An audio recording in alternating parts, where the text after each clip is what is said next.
and welcome back to another Raw Sport Weekly. I guess this is a Raw Sport Weekly, another F1 special, the fifth one we've done this term, which has been really exciting. And as the title suggests, we're going to review the 2020 season, which has been quite an eventful one, and quite eventful considering we weren't sure if we were going to get it as well. So super excited to do that. So I've got a bunch of guests with me. We're going to break down the Abu Dhabi Grand Prix, as much as little as we want to spend on it, to be honest. We have some news in the driver's paddock. Of course, the 2021 lineup looks more or less set. There's obviously one big decision we're still kind of waiting on. As the video title suggests, is Sergio Perez. Has he driven his final race, or will we see him back for 2021? And we can talk about Red Bull. Their sister team made a decision as well and promoted one of their drivers. We'll talk about him in a sec. And yeah, we for the first time, I think, in the department's history, and one of my guests can kind of tell me if I'm right or wrong on this, but we put together sort of a survey, an awards survey for the F1 2020 season. Thank you to everyone who filled it out. It was pretty cool to open it up to people beyond just the Raw Sport team. And we will be slowly just going through and announcing those sort of winners. So very excited to see what the people on this show kind of react to in terms of, will there be any surprising winners? Maybe there won't be, I don't know. So yeah, and before I bring them on, obviously some housekeeping, video description down below. We have all our social media, so follow us on, Facebook. You can join the Facebook group, Twitter, Instagram, all that kind of good stuff. We do have a 2020 sport review show that we recorded a few days ago. That's coming either this weekend or early next week. I haven't really quite decided. Where we talked a bit about F1, but we also talked about football, cricket, ice hockey, tennis. We kind of broke down the 2020 years for those, and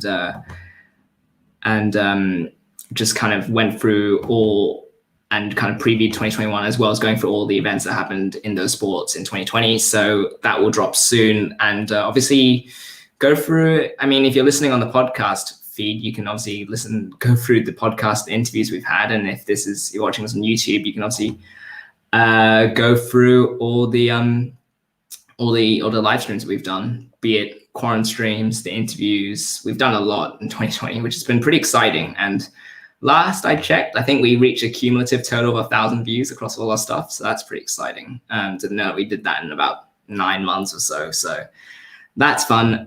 But anyway, enough of me rambling and babbling on like a buffoon and a lunatic. Let's bring on everyone, as well as making myself disappear and come back like that. Just testing everyone, obviously. Let's bring on Joe Spagnoli, who probably just rolled his eyes when he saw, look, I haven't mastered the StreamYard. It's taken me 9 months and I still haven't mastered it. Yeah, you're the person who basically introduced Raw to this wonderful piece of software, which has saved our content single-handedly this year. And yet you still mute yourself occasionally and take yourself off stream at inopportune moments. Genuinely, Josh, you brought me up on screen right as I was typing the words blooper reel into the private chat, but nonetheless good. Nice. And I'm sure you've got a lot of opinions about this F1 season, as well as our current sports deputy, and that's Ben Parkinson. Ben, how are you? Afternoon, Josh. Afternoon, Joe. Yeah, very well, thank you. Got a lot to talk about, and it's a really good season to review. I'm sure you do. And another one of our F1 regulars, I'm sure does, and that's Cam Hall, who joins us. Cam, how are you? Yeah, very good afternoon. Great to be back. What a season we have to discuss. Yes. To run through, certainly just thinking about this morning, just compared to any regular season, I just think the chaos and just all the really unexpected surprises, I think this is going to be a fantastic season to look back on. Absolutely. And we do have a special guest as well, someone who's coming off the newly created Warwick F1 Society. It's not an official one yet, but I know that there's a lot of people who want it to happen. So here comes on also, someone who, if you've listened to my music shows, I've had her on as well, particularly the Lonely Island, Love Island crossover. It's Kate Mason. Hi everyone. Thanks for having me. I forgot about the Lonely Island, Love Island crossover. That was incredible. Yeah, unfortunately, I don't have the copyright ability to play those songs during this stream. Not that, I mean, it'd be a very weird transition to fit them in, except that maybe Alex Albon might feel like he's on a bit of a lonely island at the moment, in terms of where popular support is going his way or not. Thank you, Joe. I know I try. So yeah, let's talk about, let's talk about Abu Dhabi in just a sec, but I did want to bring this up, and forgive me, some of the questions I've sort of recycled from our year review. But Joe, I didn't get your thoughts on this when we recorded that. It's quite remarkable that, March, the Australian Grand Prix, I remember I think it was McLaren who had some positive COVID cases and we weren't sure what was going to happen. Then the sport kind of went on hiatus for 3 months, and then, the FIA and all its stakeholders put together a plan, and we got a 17 race calendar. For all the trouble that they went through and all the kind of doom and gloom that was surrounded the sport in 2020, we got a pretty great season out of it. And I think it was on the first ever Quarren stream that we did all the way back in March or April, whenever it was. I, along with others, said that of all the sports that were impacted by COVID-19, Formula One would be the one impacted the most because the sport relies on travelling all around the world. However, Formula One, if you just go back in history, think about tyre wars in 2003, the tyre crisis with Pirelli in 2013, F1 has a habit of bouncing back pretty quickly. It's amazing that we've been able to get a 17-race season with what was actually going to be a 22-race season. Relatively speaking, we didn't actually lose that many race weekends in terms of the size of the season. It's incredible that they were able to put on such a good show for us. And I think with the exception of the title battle, or lack thereof, it's been one of the best seasons in recent years. Yeah, Kate, as someone who's like a newer fan to the sport, how have you found watching it this year? I guess, given that there's certainly been fewer races in the past, and certainly in terms of driver lineups, it's big. There's a new crop of drivers kind of making a name for themselves. There's not really so many names you can sort of hold on to compared to yesteryears. So how have you found watching it this season? I mean, I'm a little bit embarrassed to admit that this is my first year watching Formula One, so I can't really speak of how different it is this year to the previous years. But I've really enjoyed it. Didn't really know any of the drivers besides Lewis Hamilton before, but I don't know. I really enjoyed the season, and they did really well for having it cancelled in March. I knew all about that, even if I wasn't watching. They just did amazing to have 17 races, even if they all crushed into about the last few ones, crushed into 3 weeks. Yeah, absolutely. And I know Cam and Ben, we talk about it on the sort of 2020 review about how kind of the logistics and how they've managed to pull it off, and just the sheer coordination that was required across the board. Going a bit, now that we can go a little bit deep on it compared to that last show, Cam, it's as I sort of alluded to then, it does feel like there's a new crop of drivers that took the season by the scruff of the neck and kind of made the name for themselves. And now, granted, Mercedes is still very much the top dog in the sport, but there's a lot more drivers that people sort of seem to root for now, it's exciting for the future of the sport.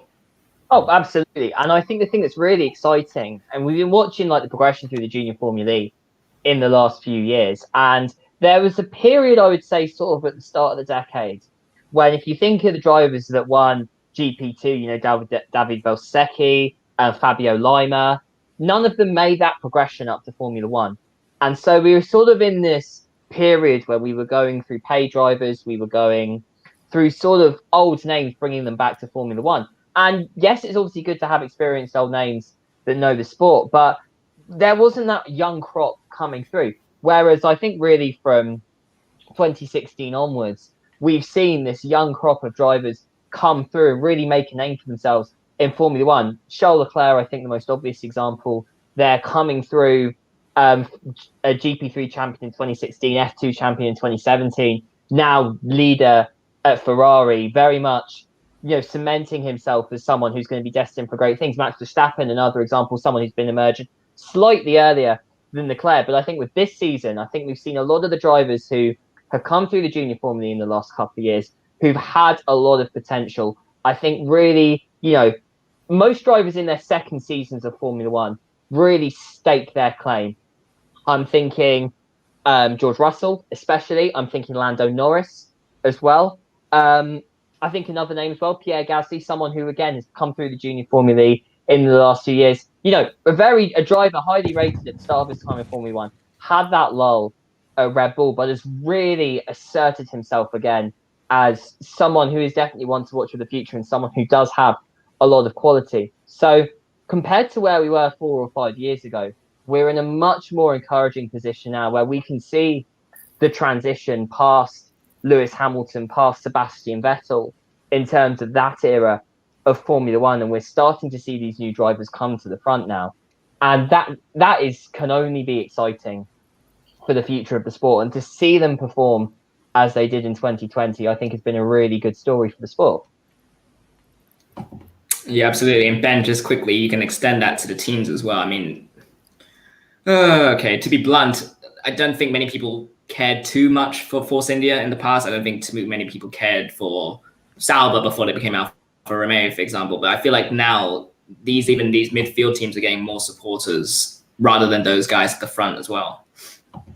Yeah, no, 100%. It's been a fantastic season for Racing Point, and obviously they're probably the most obvious to talk about in terms of transitioning over to Aston Martin next year. And I think they've actually done a fantastic job to acquire Sebastian Vettel as their driver, because, you know, whether it's a kind of developmental year where they don't quite hit the ground running, there's not really many drivers better to collect data and develop as a team than having Sebastian Vettel as one of them. So yeah, I think that's really encouraging. But definitely, you know, a lot of them are using kind of the parent teams, if you like, sort of Mercedes engines or Ferrari engines. Obviously, using a Mercedes engine this year much better than using a Ferrari one. So yeah, I think it's definitely encouraging for the mid teams, and these mid teams are almost, you know, becoming this really good step for young drivers to make. They can be on a contract to Mercedes or the likes of Ferrari or Red Bull, but then still be able to drive in Formula One and get those valuable experiences, enabling them to make that jump later on. So I think, yeah, that's really important for the drivers and the teams and just the sport as a whole, to allow multiple people to watch and get behind loads of different teams. Yeah, absolutely. And it's been a fantastic season given the circumstances. But even compared to some of the other seasons we've seen that haven't had COVID affecting it, I think this will go down as one of the better recent seasons of memory, which it came to an end in Abu Dhabi as per usual. Here are the race finishes from that race. Oh boy, where do we start? I mean, Kate, how did you enjoy watching this race? Was it exciting? Was it so boring? you want to share, like, I mean, what was your kind of experience watching it? I don't know. It really, especially having the previous week with the whole George Russell drama, like with his tire puncturing and the terrible double stacked pit stop. This was just the most boring race. Like, the only points I can think of is when Perez went out, which was horrific to watch. I was almost crying. And then, as Joe said earlier, when Ocon overtook Stroll in the last lap, those are the only two things I can think of. Like, nothing else happened. It was just so boring. Like, I understand that race they only drive it because they're paid to do it, but still, it's just a terrible last race, I think. Yeah, and thank you so much for Cam and Joe letting me know that I put Albon in Alpha Tauri, which unfortunately that is no longer a possibility, as we'll talk about later. But it feels weird saying that this wasn't a great race to watch, Ben, because we had a new winner. We had a winner we haven't seen in a while. That was Max Verstappen. Was this a surprising victory, or was this sort of something that you weren't too surprised by? I think it was surprising, but as soon as he got pole position, it wasn't. You know, Abu Dhabi is an extremely hard circuit to overtake, and it was stressed throughout the whole weekend. And I think as soon as he really got that start and got out of the RS range, he was in race control. I was surprised to see when the virtual safety car came out that Mercedes weren't more ambitious and leave Hamilton out to kind of sandwich Verstappen and get race control, and they didn't, and that led to an even more boring race.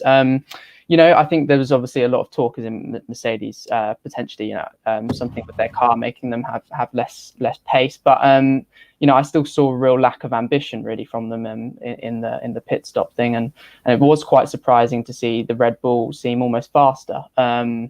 But yeah, I think as soon as you get pole position in Abu Dhabi, you're in race control. I think throughout the season, the main worry from pole position has been that third spot. The front line always has to punch that hole in the air, which can often lead to third place, kind of either leapfrogging second or first.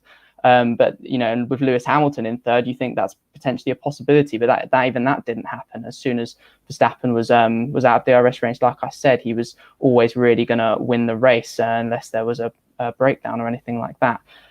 So yeah, not a very entertaining race at all, and was a bit surprised by maybe Mercedes' lack of ambition. Yeah, we'll talk about Mercedes, Cam, because as the ticker says, and as Ben alluded to, second place for Bottas, third for Hamilton, which I'm sure any other team would take that as a pretty decent weekend, but because it's Mercedes, it's not.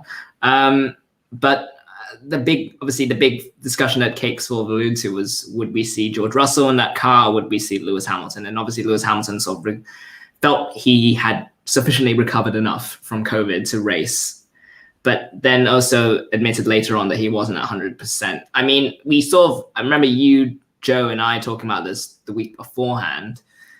Should Hamilton have been in that car? Did he have much to gain from racing in Abu Dhabi?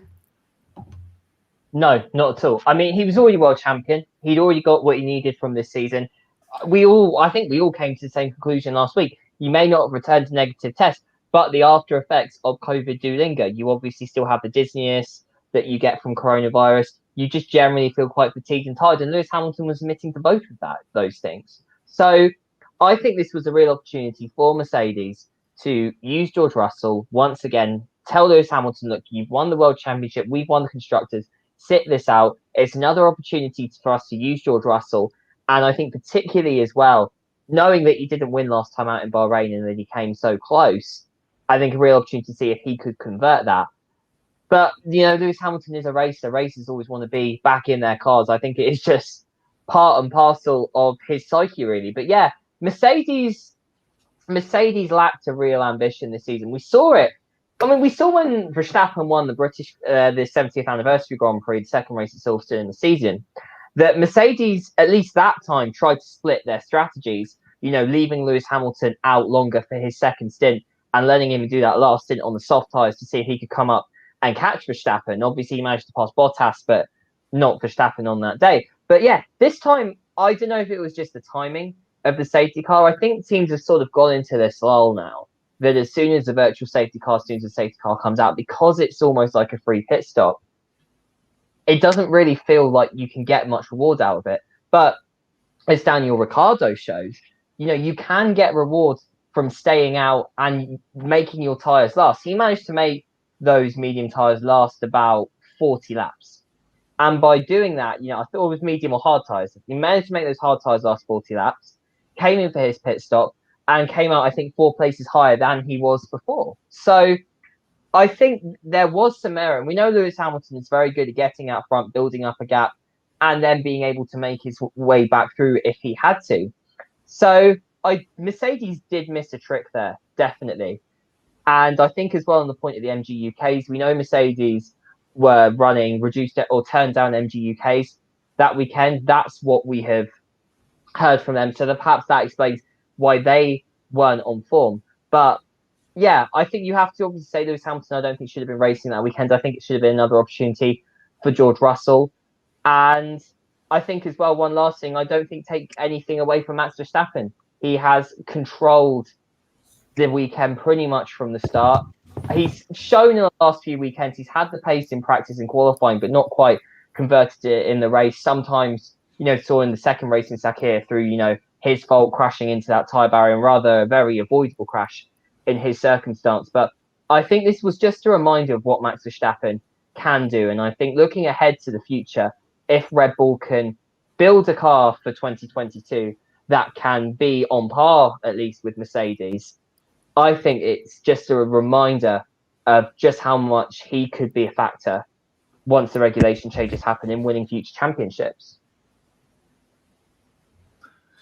Yeah, and it was as you've kind of painted there, a fascinating battle at the front, and we'll see if Red Bull can carry that form into 2021. But Joe, I mean, the big battle we were hoping for was in the midfield between the likes of McLaren and Racing Point, and maybe even Renault as well. But as soon as Sergio Perez pulled up with a car that just wasn't going to continue this race, it did feel like it was over, wasn't it? Because it had been prior to, and ended up being a race where McLaren were in a can't lose position, and they exploited that to perfection. Yeah, and I'll remind you just quickly, Josh, to embarrass you, that I predicted McLaren would end up finishing third. You said Racing Point. In what has been Sergio Perez's best year in Formula One, it's incredible just how unlucky he's been towards the end of the season, pulling out a victory in between two extremely painful retirements, made all the worse this time by the fact that they'd put a new power unit in that Racing Point before the weekend, and it just expired halfway through the race. I think McLaren, it can't be taken away from them just how impressive they've been this season. On paper, looking at the performance of the cars, I think McLaren have had the 5th fastest car this year. The Racing Point's clearly quicker than them. And actually, for most of the season, I'd say the Renault has been superior to them. Obviously, the benefit of having a works Renault engine coming into that. But McLaren's organisation, Zach Brown and Andreas Seidel, again, fantastic leadership at that team. And just to end this point, this is the first time McLaren have been in the top 3 of the Constructors' Championship since 2012. You know, people have said that the McLaren Honda era is where it really went downhill. No. 2013, when they had that absolutely shocking handling car, was when it really began to go down. McLaren are on the way up consistently. It's just a shame that they are losing their best driver for next year, but they're bringing in Daniel Ricciardo. You know, the good things are coming ahead for this team, and they're getting Mercedes power next year as well. Maybe push for second in the Constructors. You never know. Yeah, I feel like McLaren are going to be like the neutrals' favorite team in 2021. Just their driver lineup alone, I feel like, and certainly their on-track and off-track characters as well, and their willingness to kind of go for the daring overtakes, even if they don't work. Yeah, I mean, I don't really know how much more we can add on this race. Obviously, it's the final race for some drivers in their respective cars. Most notably, I think Sebastian Vettel and his Ferrari, just given his longevity in that car. Ben, it was a bit of a gamble, wasn't it, when he left Red Bull, because he had so much success there, but he wanted to follow in the footsteps of another German in a Ferrari car, who is, has achieved legendary status at Ferrari. When we look back at Vettel's stint at Ferrari, what do we reckon? What's the verdict going to be, do you think? I think it comes across as sour, but I think, that's Ferrari's fault. It's an absolutely shocking car. They've really let him down. Sebastian Vettel has been a great servant to the sport. He's been fantastic to watch, and he's one of the best F1 drivers in history. I think he really is that good, but I think Ferrari have not given him a car that he deserves in his final year. And they've really let him down, and Leclerc to that point also. But yeah, I think it's going to be an interesting move to Aston Martin. It could be kind of similar as when Schumacher came back and raced for Mercedes. Mercedes weren't top in that at that point. They were developing their car, and they were kind of around the 5th, kind of 6th area of the grid. So it might be similar to that maybe as what he's doing. We know he's towards the back end of career. He is one of F1's of Lewis Hamilton and Fernando Alonso next year. So yeah, it'll be interesting to see the Vettel-Alonso rivalry maybe potentially come back, maybe even if it is further down the grid with Renault and Aston Martin. So that'll be interesting. Yeah, but I think this season it's a real shame it doesn't sum up Vettel as an F1 driver at all. And I think his overall time at Ferrari has been disappointing. A couple of years ago, Ferrari were the main opposition to Mercedes. Were really kind of pushing them, but they just couldn't edge it. And then this year they've got a dog awful car, to be honest. So yeah, it'd be interesting to see how he does at Aston Martin. But a very, very disappointing year that his last year in Ferrari has turned out the way it has. Yeah, it's a shame, isn't it, Cam? And he sort of towards the end of his Red Bull's career, you could see Ricciardo was kind of on the rise, and he opted out, and then came into Ferrari expecting to be number 1, and then obviously Leclerc over the recent years has kind of taken over. Does this because it's interesting. It's interesting to see kind of people discuss Vettel and where do they put him in terms of legends, and sort of where do they kind of put his status in the sport. Does this Ferrari kind of taint that, or should we, again, as Ben said, should we put it more as a criticism of the team rather than him himself? I think you can look at it from, I think both have a part to play. I think Sebastian Vettel, clearly when he arrived at the team, I think when the organisation around the team was built around him, like he had when he was at Red Bull, he really benefited from that. The cars in 2017 and 2018, let's not take away from him the fact that, he came very close to winning both those championships, lost them both as a result of errors on his side, but also errors from the team as well. So, Sebastian Vettel, I think, has had a successful time at Ferrari. I wouldn't, even though he didn't win a championship, I think you could still say has been a success. He's taken Ferrari closer to the championship since Fernando Alonso. But yeah, the last couple of seasons I don't think are a good look for him. As he had with Daniel Ricciardo, he's come up against a younger teammate who's shown him up in a car that last season, in 2019, where Ferrari were very much designing that car around Vettel as the number one. Charles Leclerc showed him up in that same car, and almost instantaneously, the power dynamic in the team switched. And I think what we've seen this season from Vettel is that he's just almost looked a bit bored at times. Or not bored, but certainly he's just not... I get the feeling he's not really enjoying himself in Formula One at the moment. You'll get to the end of races and you'll just have these long radio silences where normally Sebastian Vettel would be singing something in Italian or, celebrating on the radio with the team. Racing Point or Aston Martin, as it's going to be next season, I think is a good opportunity for Vettel, I think, to almost have more of a reset than he went to Ferrari. I think this is going to be an interesting one because he's going into a team where the other driver is the son of the owner. So whether Sebastian Vettel will get the same preferential treatment that he had and that benefited him so well at Red Bull and in his early days at Ferrari, I think will be an interesting question to see. But I don't think there's any doubt that he's still a fantastic driver and that on his day, he can pull off some fantastic results.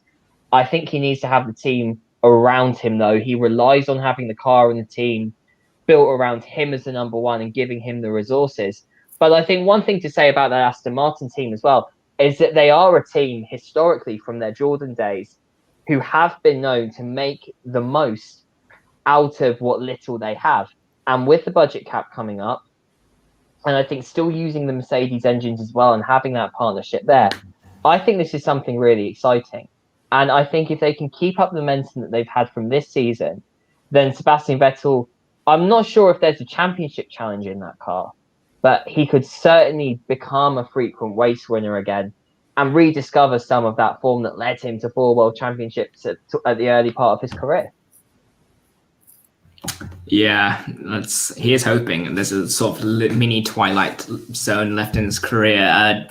Joey, I'll throw the final question to you in terms of people waving goodbye to in 2020, and that includes the likes of Daniel Kvyat in terms of the sport, Kevin Magnussen, Romain Grosjean, to name 3. I'm trying to remember any other ones that I can't remember. I don't think so. Obviously, with the exception of Perez and Albon, some might be ready to say goodbye to one. Until we have a final decision, I'm not willing to kind of go in on that. But I guess, will those guys be remembered fondly? Or how will you remember the guys that are leaving us in 2020? I'll be quick with all 3 of them. I think Romain Grosjean's F1 career has been, honestly, one of the best moments of his career is what was watching him get out of that burning Haas a couple of weeks ago. In all honesty, for someone who never really impressed that much in his junior Formula career, it's amazing he stuck around for as long as he did. It's unsurprising that Haas would get rid of him for this season. There were rumours that he was going to lose his seat as much as 2 years ago. Ultimately, he's a lovely guy. It's great to see him off the track. However, he's not one of the top drivers on the grid. And to be honest, he never really has been. So we can say goodbye to him. Kevin Magnussen, I'm personally going to miss quite a lot on account of the fact that the guy really had so much talent when he came into the sport. What is nice, though, from a historical point of view, is that he's got a drive in the IMSA series next year. So he'll be following his father, Jan Magnussen, from going from Formula One and a disappointing end to a Formula One career into sports cars. Jan Magnussen is one of the greatest sports car drivers of all time. I really think this could work out. Danny Kvyat, I personally think he's actually had a pretty good season. He's just been shown up by a mercurial talent that is Pierre Gasly. His reputation as the torpedo, making stupid overtaking moves, completely gone this year. Second half of the season, Kvyat's looked like an elder statesman on the grid. And if, when we get like new teams potentially for 2022 and beyond, if the rumors about SMP Racing, the Russian organization, getting a team together are true, I would love to see Danny Kvyat back in F1. I'm not saying he's a top driver on the grid, but he's certainly F1 material. And especially towards the end of this season, he's looked a hell of a lot more impressive than one driver in the Red Bull program. You know what, that SMP rumor, that would mean, could we see an all-Russian team of Kvyat and Mazepin? And then their testing facility being Sochi? No, it wouldn't be Mazepin, because his dad could just buy any other team. Schwartzman. He's got SMP Racing all over his F2 car anyway. Kvyat. Okay. Fair enough. And Kvyat Mazepin team, I don't imagine would be among the most likable teams. Yeah. Actually, maybe Kvyat's most redeeming factor of that team, to be honest. But yeah, okay. But Schwartzman, stick Sergei Sirotkin as test driver as well, just to complete the trio. And have Vitaly Petrov working behind the scenes. No. You're going too far now. Yeah, I knew that'd get you. Right, I guess with that, let's move on to the sort of 2020 F1 awards that we kind of put together. Let's start with. Again, these were really interesting to see the results and see kind of which questions got a clear majority, which didn't. So I'll be very interested to see what everyone's reaction is. We'll just go from top to bottom. So we started with best. Is it livery? Dang it. Okay. Something I should practice in the mirror pronouncing, to be honest. Best livery of 2020. Let's see. Let me try and find who went for what. Just bear with me 1 second. Kate, you went for Alpha Tauri. What about the Alpha Tauri made it such a lovely car to look at and watch? I think, gosh, I need now like a photo of it in front of me to talk about it. But on the sides where they've got like the bull and the whole thing, I don't know, just the colors are beautiful. I really like the colors, and I think the design is just perfect. Like some of the cars just like have too much on it. I just quite enjoy, I guess, the minimalist vibe of it. Some of the cars have too much, whereas like I think Alpha Tauri really just like have the perfect balance of like they've got their brown in it. You can immediately tell what car it is without it just amazing, thank you. Without it just being like too much. Yeah, I just think it's a very nice looking car. Yeah, excuse the spelling on how I got to Alpha Tauri on Google, but it's a pretty nice car. Let's see who. Ben, you went for Mercedes. It's like a bit of like a home kit, isn't it? Like you sort of know what to expect with a Mercedes car, right? Yeah, no, definitely. But I think what I liked about it, obviously, is there was the context of the Black Lives Matter movement, having that involving changing it to obviously more black with kind of the normal green color there. And then I don't know, I kind of like that, and I think hopefully they'll keep it, because I think it looked better. Especially I think in one of the Bahrain Grand Prix when it was darker, I think it looked really nice when George Russell was racing in it. So yeah, I don't know, I like that one. But I also did really like AlphaTauri. It was close between those two. I think they just looked for me the two kind of cleanest car designs. Yeah, Cam, do you have a favorite? Yeah, I think I'm going to go in for Alpha Tauri as well. For the fashion chain of Red Bull, of the Red Bull brand, I certainly think that it has lived up to that fashionable reputation. I think Kate's right. It's a nice minimalist vibe about it, but I don't know. I just really like the AT logo. I think it's a really clever logo to have the ball sort of in the middle of that. And as a car, it's just a very nice looking car. Yeah, absolutely. And so I feel like without further ado, I'll list everything that's sort of got a vote from bottom to top, maybe. Just to, honorable mentions, I guess. So 1 vote was given each to Renault and Williams. 2 votes were given each to Racing Point and Ferrari's burgundy livery of Mugello, specifically. Not just, Joe, I know. Ferrari, what you see is what you get, right? The red, so you don't know. 3 votes went to Alfa Romeo and Red Bull. They were tied. Joe, you went for Alfa Romeo, didn't you? Mm-hmm. I did, correct. Yep. So that leaves 2. And so with 22% of the vote, that was Mercedes. And the winner was, and I don't think anyone from Alpha Tauri is watching, but they won with 26% of the vote. So I feel like, close to a consensus sort of one. I mean, Joe, they switched it up, didn't they? Because we're used to seeing that sort of similar to Red Bull colors, and they kind of switched up their kit, and it worked out pretty well. It was a really nice looking car, not just in terms of the livery, but also just the aerodynamic design of the car in particular. It seemed to change an awful lot from last year's Toro Rosso, a little bit bulkier, especially around the side pods of the car. The only reason I didn't vote for it was because I really like the Toro Rosso livery, that sort of lurid blue by comparison to the Red Bull, which seems to have gotten duller and duller as the decade's gone on. But yeah, I can understand why it won. It's fairly unique, actually, on the grid, the sort of like dark blue. So yeah, a deserving winner, but I went for Alfa Romeo, just slowly spreading the red on the car over the course of about 5 years, and a lot better than Ferrari, whose livery this year was hideous. There we go. Our Italian fashion expert, Joe Spagnoli there. Moving on to best overtake of 2020. Now, I'm not going to list everything that got a vote because there were a lot that got a vote, but there was one clear majority, one that won 61% of the vote. So there was a clear winner for this one. Let's run through what everyone sort of voted for. Let's see. And in fact, am I right in thinking this? No. Okay. Joe, you put in your own answer. You put Gasly passing Ricciardo in Portugal. Obviously, unfortunately, we're not allowed to show these overtakes because we've had copyright issues in the past, and I don't really want F1 copyright striking this video. Now I sound like a YouTuber. But Joe, Gasly passing Ricciardo in Portugal, what stood out to you about that move in detail? I'm not going to predict, first of all, which one has won overall. I think I'm willing to make a guess as to which one it is. But out of context, I think it's one of the cleanest moves that we saw this season in a straight line, because it was into turn 1 at Portugal as well, in what were treacherous conditions, especially off the racing line. The Honda power unit in the back of the Alpha Tauri had a power deficit compared to the Renault power unit, which has actually low-key improved an awful lot this year. Add in the fact that Daniel Ricciardo might have the best awareness of any F1 driver in terms of overtaking.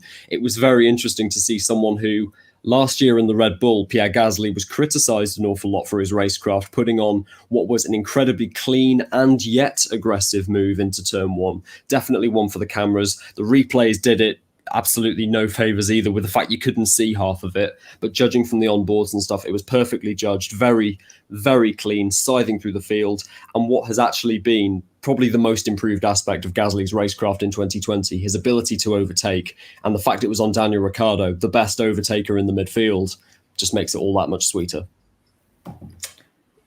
Yeah, absolutely. So I think what I'll do is I'll list the 2 overtakes that got more than 1 vote. And yes, there were only 2. So the one that got 13% of the vote, Gasly passing Perez in Spa, which I thought was full disclosure, I didn't vote in any of these. So instead, I read through race reports for 2 hours to find as many overtakes as I could to put this in. So Gasly overtaking Perez, I thought was a really good one. I watched that on video, again, on that famous straight. But the winner with 61% of the vote was what... It won't be a surprise for Ben and Cakes. You voted for this one. Russell passing Bottas in Sakir. Cam, I know this is the first time you're hearing of this. It's a pretty good overtake to have, wasn't it, for George Russell? Kind of a feather in his cap. I'm going to add to that. Absolutely the best overtake of the season. I think for many reasons it was good for Dorsey to see George Russell. I think having had the Williams, a car that is frankly a dog in the races, to see him just pull off a move like that into turn 6 at Bahrain, which is, kind of a fast sweeping corner going into this sort of quick, sharp left-hander. It's not an easy place to overtake. It's quite a narrow bit of track, but I think it just showed that real raciness that George Russell has. And I mean, I think there was a even better overtake into there in the F2 as well. I can't remember which two drivers it was, but there was a very similar overtake there into that corner, which was just, it was just fantastic to watch. And I think that overtake on Valtteri Bottas, I just remember watching that, kind of sitting back and going, whoa, like, I knew George Russell was good, but I didn't know he was that good. Yeah, it feels like probably the highlight of his Joe, we didn't put, Joe, if you want to put if you put an F2 overtake in the on the form. I was answering what Cam said. I wasn't proposing we go through F2 overtakes. Well, there's at least twice as many good ones as there are in F1 usually. Okay. Kate and Ben, you went for Russell Bottas. Kate, it was like Cam said. It was, because Russell's been at the back of the grid for so long. It was kind of like that eureka moment of, oh, he can do this as well. Yeah, and I don't know. I'm just such a big fan of Russell anyway. Like before he even was in the Mercedes, so like I might be a bit biased, but I was just like rooting for him so much, and to see him overtake Bottas, who's been in that car for so long compared to Russell, obviously, it was just like an incredible moment. Like you watching the future of F1, like George Russell in a Mercedes, and you just knew that he's going to be amazing in the future, and it just was a great overtake and just really exciting to watch. Yeah, absolutely. I don't think we need to go on further for that one. So we move on to best qualifying performance of 2020. Now, I'll come to Cam in a bit, but the three of you, Joe, Ben, and Kate, all put different answers. So this is exciting. So just briefly, I'll just quickly ask you for just a quick whip round of why and, the option you went for. So start with Ben. You put Hulkenberg's qualifying for the second British Grand Prix. I suddenly can't remember where he qualified, but while I looked for that, why did you put that qualifying performance in? I think I put that because it just baffles me how Nico Hulkenberg doesn't have a drive. I think he's a fantastic driver. He's definitely better than the likes of Stroll or Albon, so should be there. But he's perfect for that kind of like mid-table car. I know when he was at Force India, there was, a little bit of an issue with his height, so they had to slightly adapt the car for him. But I still don't think that's enough of a reason to keep him out of a Formula One drive. I think he's a lot better than a lot of people there. And, the Racing Point is a good car, yes, but, I think it was P3 he came. So I think, that no one expected it to get that. So yeah, I think he's a similar situation to Perez. I know they were teammates at one point as well, but they're probably two drivers who I just can't really believe won't be in F1 next season. Yeah, he did come third, which is again he deputized superbly. Joe, you put let me get this right. You put Gasly in Imola. Again, I have to look this up, but I do that. He came fourth. Okay, cool. Again, was this sort of an impressive kind of punching above his weight performance? It was very difficult, actually. There was the honourable mention, I have to say. I think it's the one that my little brother voted for, was Leclerc at Mugello. That was the race where he most outqualified Sebastian Vettel. I think it was about 9 positions in between them. And Leclerc's had an awful lot of those good qualifyings this year. He got fourth at Sakir as well. But what really does it for me with Gasly at Imola, it's not just the fact that he outqualified Alexander Albon by such a massive amount. It's not the fact that he outqualified his teammate Kvyat by such a large amount. It's that first of all, he was fourth in what was probably the 7th fastest car going into that weekend. And he was, figuratively speaking, right on the gearbox of Max Verstappen, who qualified third. That Alpha Tauri, obviously it suits a few circuits. Imola wasn't one of them. A narrow track with a car that's got a middling amount of downforce chassis-wise and aero-wise in the field. A power disadvantage with the Honda power unit, which is technically a customer team because the official Red Bull's the works unit. Everything going against it, and yet he put it fourth on the grid, ahead of the Renaults, ahead of the Racing Points, ahead of the McLarens, all of whom have superior chassis to Alpha Tauri. in what's been a stunning season for Pierre Gasly, that qualifying performance for me stands out above the rest. And considering what Leclerc's done in the dog that is the Ferrari SF1000, my God, is that saying something? Yeah, absolutely. And I mean, another good shout. Kate, you put Russell and Sakir, which he came second by a hair, pretty much, so close. Again, was that just because, give him the Mercedes and he can shock everyone and come that close to a pole? Yeah, I mean, it's basically what I said in the previous chat, but it just was incredible to watch. Like, he'd driven this car just for practice and then for qualifying. To be that close to Bottas was like 0.026 seconds or whatever. It was just incredible. And I don't know, I said I'm quite a big fan of his, so I just thought it was so good. Yeah, absolutely. And Cam, I know you have one, but I'll get your reaction to the winner, and then you can say which one you would have gone for as well. So, right, we'll whiz through this. Russell Sakir got a vote. Sainz in Monza got a vote as well. With 9% of the vote, we had Leclerc in Tuscany. I think that's Mugello, isn't it? Yeah. And Gasly and Imola got 9% of the vote. Then we moved to 13% of the vote. That was Leclerc and Sakir for his, I think it was 4th place with that really impressive lap that he didn't feel like he had to go out and improve. Stroll in Turkey, his pole, that got 17% of the vote, and the winner being Ben's pick, Hulkenberg, in the second British Grand Prix with 43% of the vote. So Cam, just your quick reaction, and who would you, if you didn't go for the Hulkenberg one, which one would you have gone for? To me, all of those performances were really good. I think Leclerc's, his one in that slap in Sakir was, to put it as close as he did, particularly that first lap, to just put it second ahead of both Mercedes and just behind Verstappen, I think was, truly incredible, that in a car that, really just hasn't been up to the standard of Ferraris this season. I think towards any of his qualifying performances in Sakir, in both races at Silverstone as well, were very good. For me, my winner wasn't actually any of those laps. It was Lewis Hamilton's lap in Styria. That was extremely treacherous on that circuit there. The rain in the Styrian mountains, extremely difficult to drive on. And yet we know Lewis Hamilton's fantastic in the wet. But to put that car, even the most dominant car, to put it a second ahead of Max Verstappen, really just outdriving, not just even outdriving the car, but outdriving the car in such treacherous conditions, where you had qualifying delayed for 2 hours, where you had the rain lashing down again in that final session in Styria. I think that really is, when people always say, oh, Lewis Hamilton's just winning because of the car, you have a look at that lap there in just how difficult the conditions were.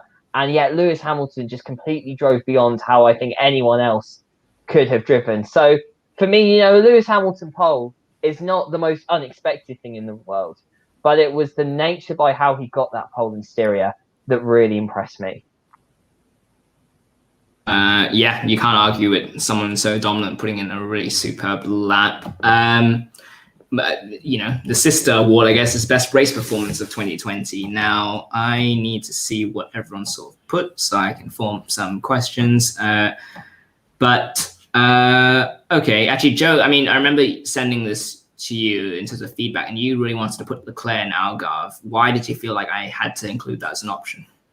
It is a very low-key, amazing performance. If you watch the highlights of the Portuguese Grand Prix, and I very much encourage you to do so, because it was, my opinion, the best race of the season. Leclerc, you barely see him. He's in the Ferrari, which is nowhere near as quick as the Mercedes and Red Bull, and yet that weekend was somehow a lot quicker than everyone else. So you don't see just what a perfect race performance this was.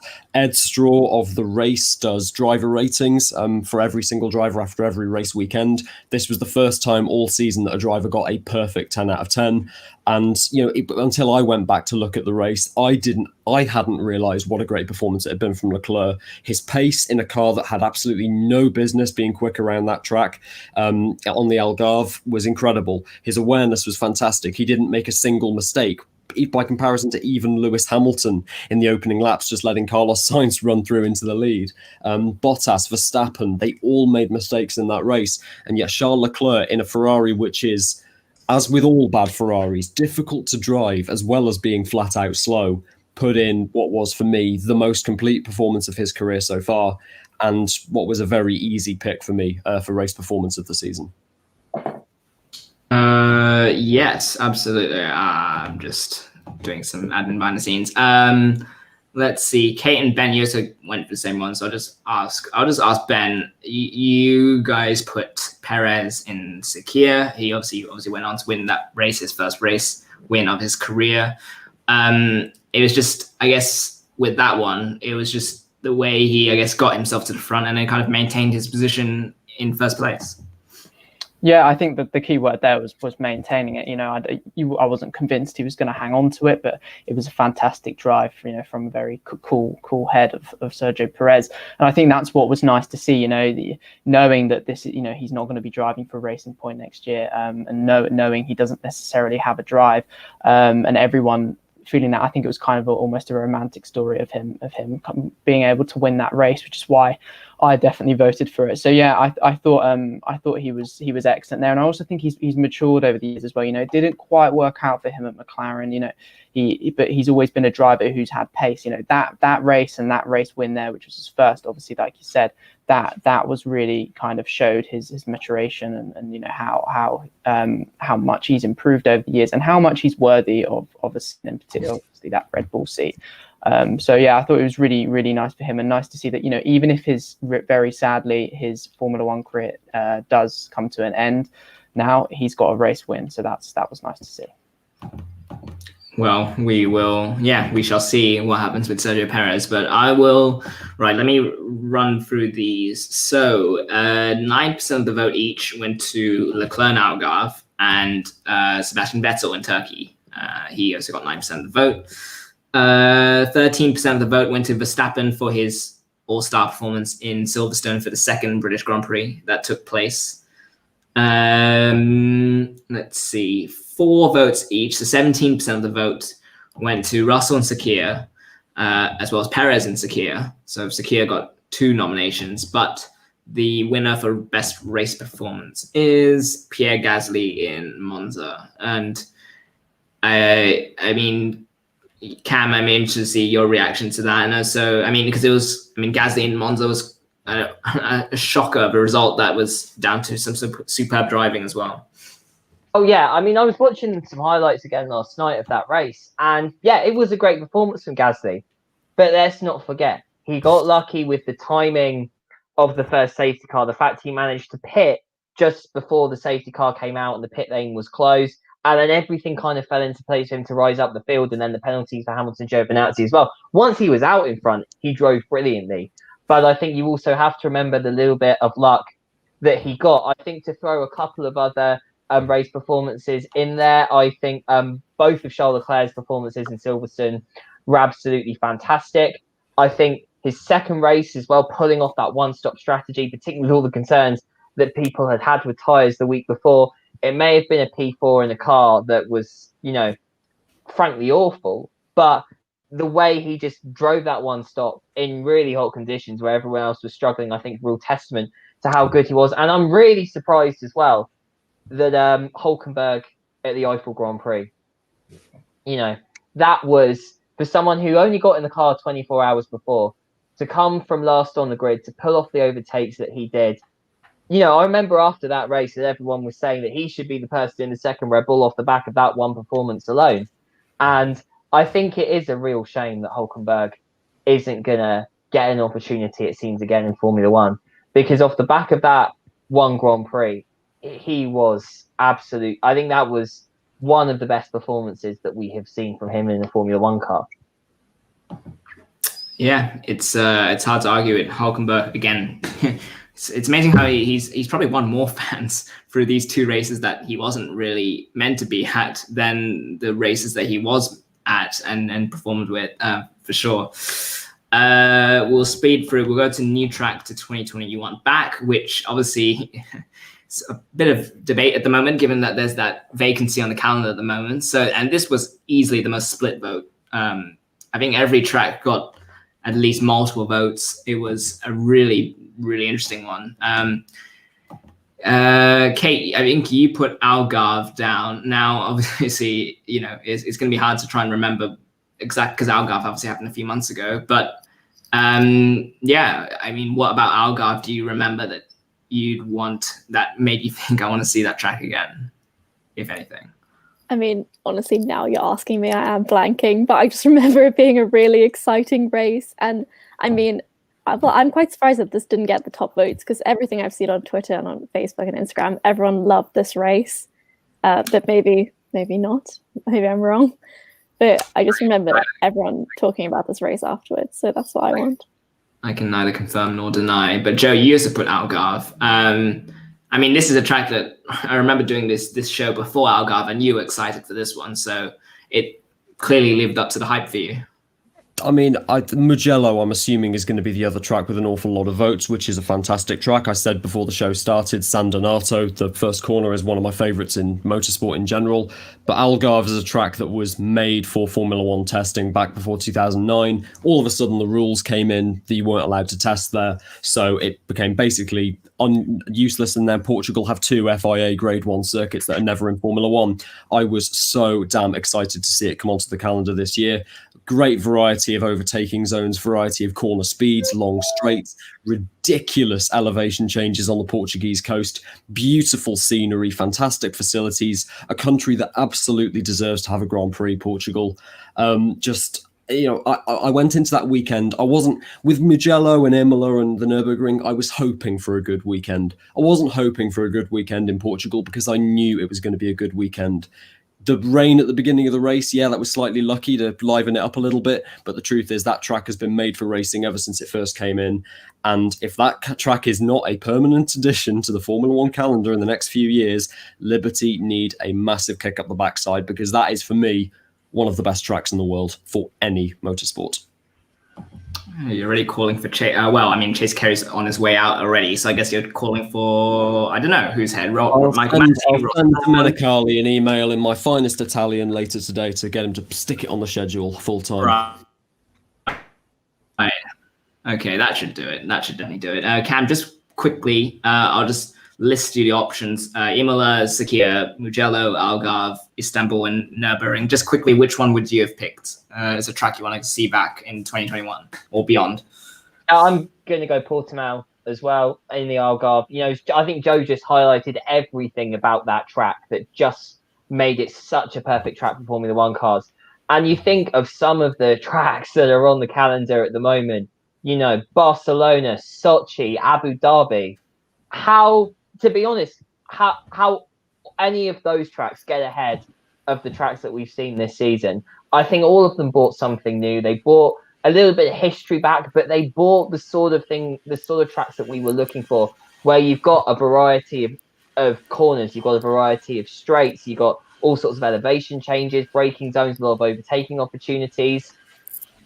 And more importantly, a lot of these tracks were a lot more punishing as well if you made mistakes. You know, you make a mistake in Mugello, you make a mistake at Imola, it's going to punish you. You don't get that as somewhere like Sochi or Abu Dhabi, where you have these long runoff areas. So I think I've said pretty much every time on every F1 show we've done, but Liberty need to look at getting a balance between these new circuits and these old circuits, because ultimately a lot of these older circuits, they may not have the most attractive facilities and the most money, but it's where you're going to get the best racing.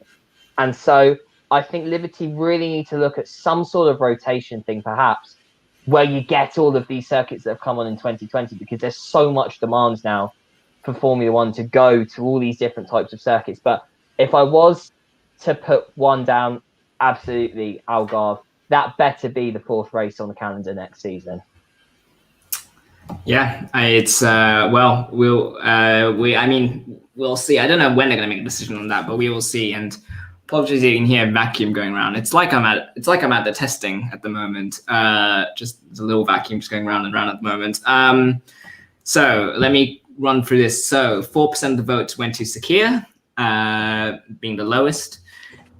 13% each went to Mugello and Nürburgring. So that got 13% of the vote each. 22% of the vote each went to Imola and Istanbul, with Portimao, Algarve being the winner at 26%. So a very close sort of voting process, and clearly everyone's loved sort of the new tracks, because I think every single new track got a vote. But Portimao got that one there. So if we, I think the next one's best race of 2020, just in terms of, just I guess in terms of entertainment, in terms of race performance from multiple drivers. So this was, let me see how this again. With this one, we had a clear majority. Actually, this one had a very clear majority. I sense it will. I sense people here may have gone for it. I just need to double check. Well, my laptop sort of plays up a little bit. But yeah, let's talk through. So Ben, you put Mugello down for this one. Do you remember why? Do you remember for what reasons why you put that down as the best race of 2020? Yeah, I think purely from an entertainment point of view, I think the safety car drama, we've not seen that in Formula One before. And, the debate that sparked as well, because Bottas, obeying the new regulations under that, he didn't really do anything wrong. He backed the pack up and went when he wanted to go. And I just saw a whole load of cars just smash into each other, which was really, really unique. I mean, I think 8 cars with a DNF is ridiculous for Formula One standards, even then. So, yeah, it was a really good race. I think also Hamilton, he won, but it was one of those ones where you weren't even sure if he's going to win. I think he had a bit of a dodgy start and he wasn't necessarily leading the race. And then all of a sudden he was, and, to drive in sort of kind of surreal conditions with all of those cars and a bunch of red flags, I think he did really well and obviously showed why he's champion there. But yeah, I think really I voted for that one from an entertainment point of view. I just really was so surprised in all my years of watching Formula One to never seen an event like that before. Yeah. Cam, I don't know if you've got an option for what you've perceived as the best race that you've seen this year. It's very difficult. I really can't pick out one because I think loads of races had all sorts of different qualities. I think Mugello, obviously the drama with the safety cars, the red flags, and I think there was surprisingly more overtaking. I think people were expecting at Mugello. The cars weren't following each other too badly, so I think that was a good race. The first race this season actually in Austria, I think was a quite. Considering everything that came throughout the rest of the season, in any other season, that would have probably been the best race. I love the Red Bull Ring. It's a very simple track, but it's one that always generates good racing. And I think considering no one has stepped into a Formula One car in sort of 8 months, I think it was fantastic just to see the cars back. And the drivers, were not at their sharpest in that race. And I think it made it one, particularly seeing Lando Norris come through the last few laps, the whole will he, won't he get the podium. That was something I really liked. Again, I think the drama at Istanbul with the wet weather as well, the slippery track, I think really contributed to that being a good race. I think Joe's already covered Portimao as well. Just a fantastic track where you had drivers being able to race, being able to overtake. I think that was the best thing about Portimao. The fact that not only drivers were racing, but it was clean, it was fair, but it was also aggressive. And the track really lent itself to that. And also the race has just gone at Sakhir as well. I mean, that was fantastic. I think the drama of the fast track, the unpredictability, and Perez coming through as well. I think if I was to pick one of those tracks, one of those races, I might, I think I would towards Sakhir. That second Sakhir track, just of the unpredictability of that, but really in any of those races in any other season could have been the best. Yeah, that's true. And quick reminder, not wrong one. Just quick reminder to people who are watching along, you can comment down your answers if you want. If you didn't get a chance to vote, you can put down your opinions or react to the results as well. Without further ado, so I'm personally pleased because all the options I listed down got votes. So I guess I managed to pick out the good ones. 4% of the vote went to Tuscany each. Tuscany, the Turkish Grand Prix, and the second British Grand Prix. 9% went to Algarve, Portimao, and Sakhir. So there you go. So those got votes. 13% went to the, as Cam alluded to, the first Austrian Grand Prix, the season opener.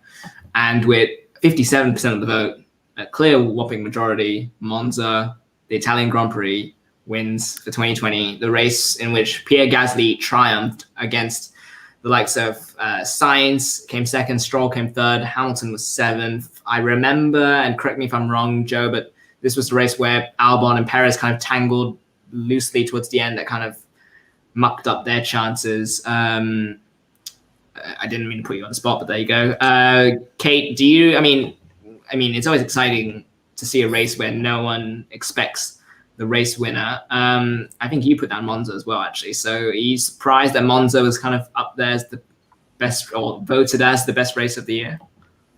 I'm not really surprised. Like, it had all the qualities of being a great race, especially because Pierre Gasly won, like the underdog after all of the hardship with like Red Bull last year dropping him and his friend Antoine dying. Like, it was just such a redeeming moment for him to like be sat on the podium. So like there was the drama throughout the whole race, which made it amazing. And then having Pierre win was just like the best bit on top of that. So I'm not surprised it won or did well. Yeah. I feel like there's not many people who are going to disagree with that. Speaking of Gasly, I mean, he will come up in this award, and that is the most improved driver of 2020. So again, this one actually, I just left it blank, if I remember correctly on the form, just for people to kind of just go with what they thought. And how many drivers got votes? We had 1, 2, 3, 4, 5, 6, 7, 8, 9, 10. 10 drivers, so half the grid, pretty much. Half the grid got a vote. Yeah, Joe, it happened. I think, well, in Kvyat's case, he was given a joint vote with Lance Stroll, so half a vote, it still counts, I guess. I counted it. So 10 drivers got a vote. Cam, off the top of your head, if you think of drivers that have taken huge steps this year, who kind of comes to mind? I would say honourable mentions to George Russell and Lando Norris, but Pierre Gasly by a mile. I think everyone knew that Gasly had the potential, he had the talent. But I think, as Kate was alluding to there, the Red Bull experience and everything that happened to him in 2019, I think really knocked Pierre Gasly back. But we saw, that glimmer in Brazil when he got that podium at the end of the season of just how much potential he had. But, I think the fact is his race in Monza, yes, he drove fantastically to win that race, but that was not his best performance of the season. His best performances were those, for example, like in Spa, where he came through the field towards the end of the race, on a completely different strategy, rising up, I think, to finish 7th by the end of that race. I think his performances at other tracks as well, he really showed a maturity from what Joe was saying earlier. His overtaking, those overtakes he pulled off in Portimao to have such a fantastic race there, were fantastic. And, Pierre Gasly has come on so much. He feels like a completely different driver from the one that got dropped by Red Bull last year. And so, without doubt, the most improved driver this year. Yeah, just running for some of the other answers that some of you guys put down. Kate, you put down Esteban Ocon, who sort of went under the radar, but also had a very solid year in the Renault. Yeah, like when I started watching at the beginning of this year, I didn't give him a second chance. Like, I was just like, oh, he's not that special. But I thought the second half of this year, he's just done really well. Like, even before the podium in Sakir, he just like consistently was doing like highly in the top 10, like whether like 6th. I know it's not great for Renault, but it was great for Renault this year. Like, he'd often be just one below Daniel, even higher than Daniel in the standings for the race.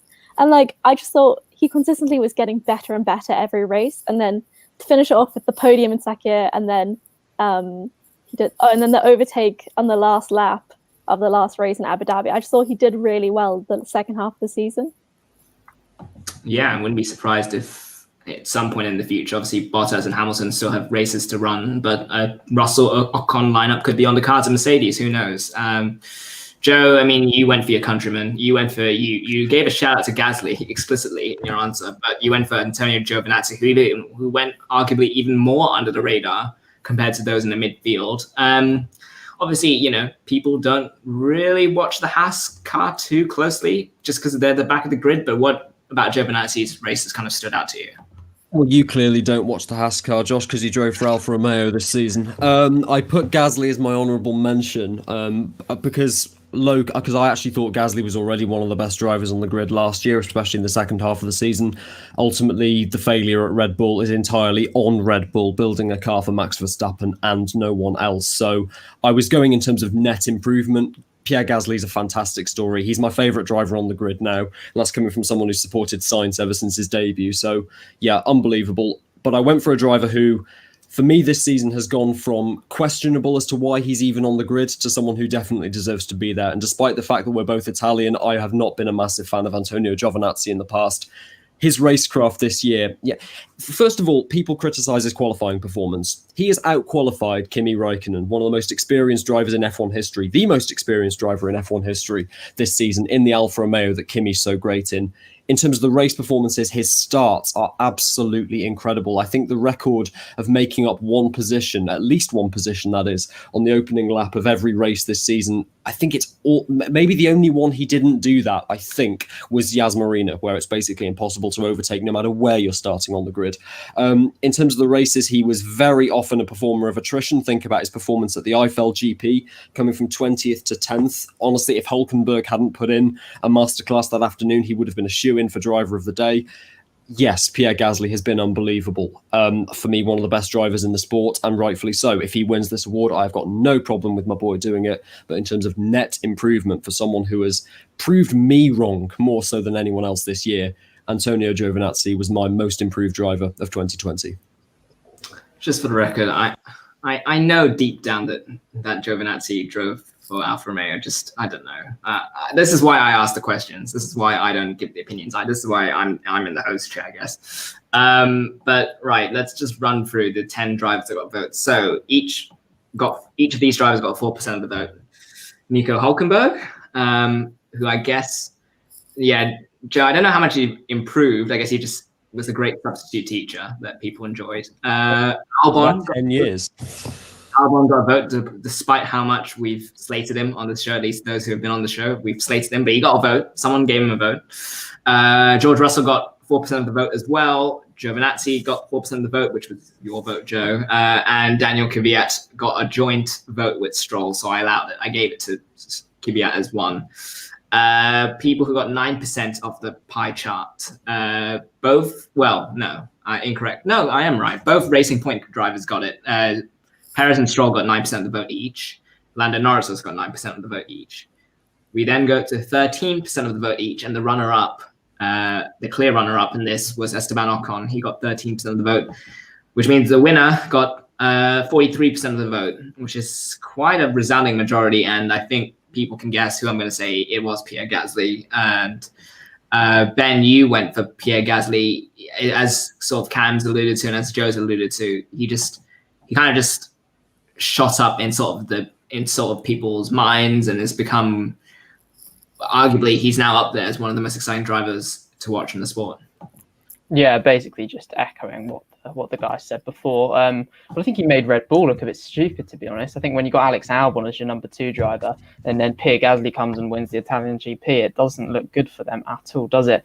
So yeah, I think that was a big turning point for him, and not really much else to add to what the other guys said, other than he has improved, and he definitely looks one for the future, which is exciting.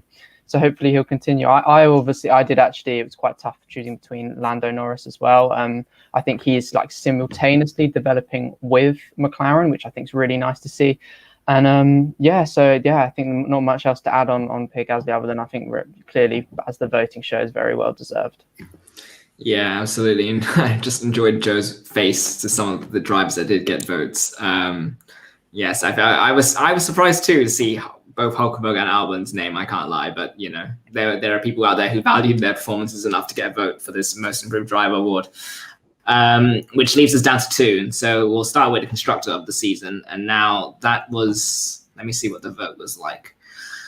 Yeah, I mean, it was only 5 constructors got votes. So only half the grid got votes in this one. Now, let me see what everyone... I mean, Cam, does one come to mind instantly when you think of constructor of the season? I think McLaren, just for the fact they didn't have the best car in the midfield, but there's a consistency in that team. There's a strong organisation, and Joe mentioned it earlier, the influence of Zach Brown and Andreas Seidel. Andreas Seidel, particularly someone who has a proven pedigree in developing a team and leading it on to be winners.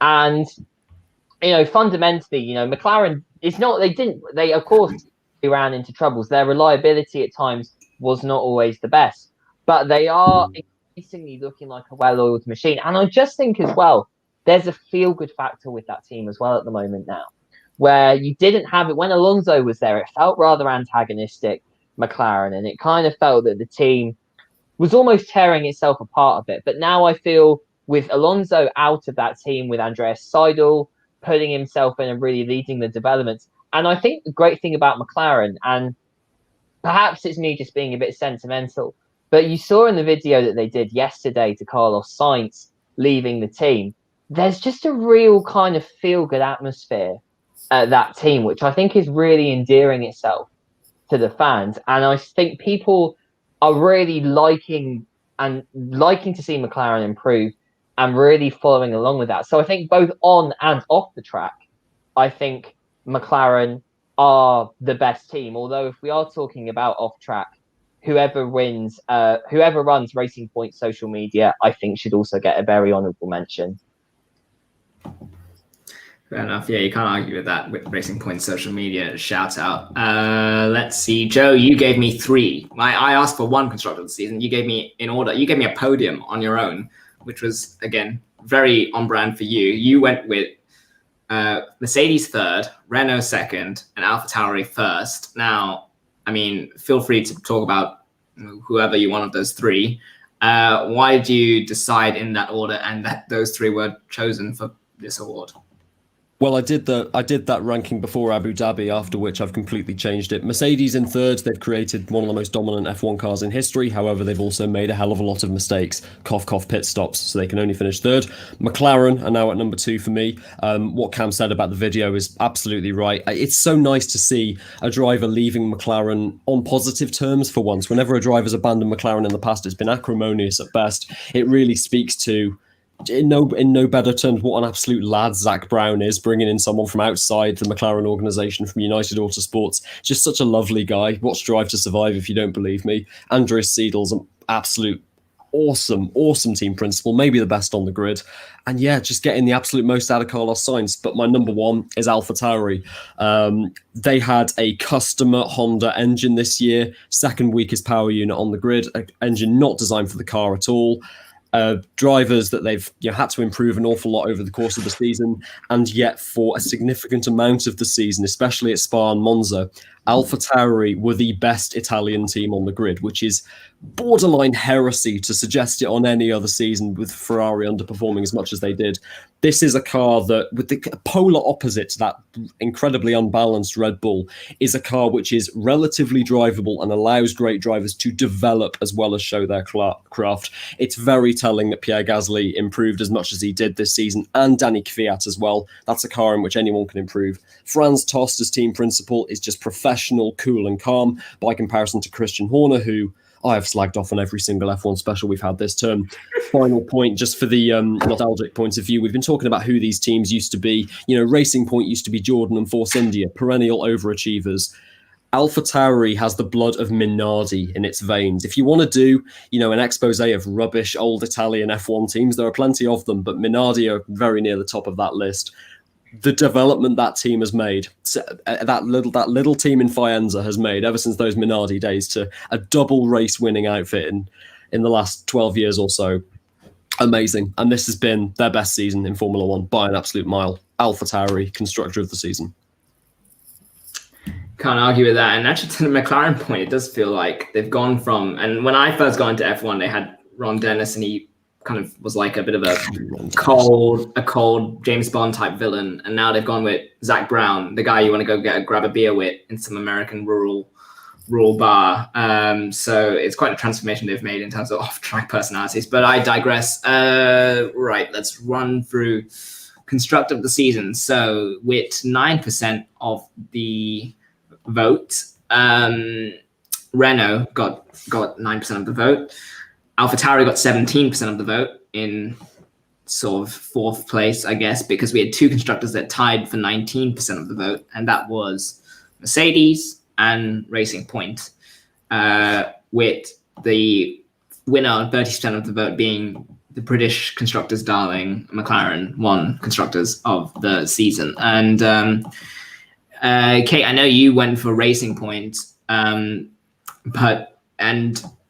had, and we should give that a shout out to them. They had a very good season as well. In terms of, I don't know, just I guess making Perez and Stroll drivers to watch and not just be known as Lawrence Stroll's plaything, I guess.